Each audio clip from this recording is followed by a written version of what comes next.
ઓ ચિરાગ, હા બોલ ભાઈ. કાલ તારો બર્થડે હે ને ભાઈ? હા ભાઈ. આ તો નીચે આવ, તારા હાટુ ગિફ્ટ લઈ આવ્યો હોઉં. ખમ આવું. छोटा सा मेरा जहां है હાલ ભાઈ, હવે તારી આંખું બંધ કરી દે ને હાથ આગળ કર, તારા હાટુ હું ગિફ્ટ લઈને આવ્યો હોઉં. આંખું ખોલ્યા વગર કહી દે આ શેનું બોક્સ છે ને આમાં શું હોય છે? આ બોક્સ નાનો છોકરો ઓડે એને ખબર પડી જાય કે આઈફોન નું બોક્સ છે, પણ આ બુદ્ધિ વગરના કોણ સમજાવે? હા ભાઈ, બૂટ નું બોક્સ છે, આની અંદર બૂટ છે. ના ના ભાઈ, બૂટ નથી. તો શું હોય છે આ? હા, આ ઘડિયાળ નું બોક્સ છે, મારા હાટોમાં ઘડિયાળ છે. ના ના ભાઈ, ઘડિયાળે નથી. હવે આંખું ખોલીને જો એમાં શું છે. હા ભાઈ, જોઈ લઉં. ઓહો, આઈફોન 15 પ્રો મેક્સ. પણ ભાઈ, તારે આટલો બધો મારા હાટો મોંઘો ફોન લેવાની શું જરૂર હતી? અરે ભાઈ, મને કઈ મોંઘો નથી પડ્યો. આ તારું આધાર કાર્ડ મારી પાસે પડ્યું હતું. મેં કાલ તારી પાસે ઓટીપી મંગાવ્યો, તે મને આપ્યો અને તારા નામ ઉપર આ ફોન હું લઈ આવ્યો. મેં ખાલી 2000 રૂપિયા ડાઉન પેમેન્ટ કર્યું છે, બાકીના હપ્તા તારે ભરવાના.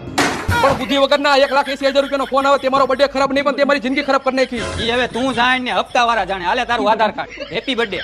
એ થેન્ક યુ મારા કાળજાના કટકા.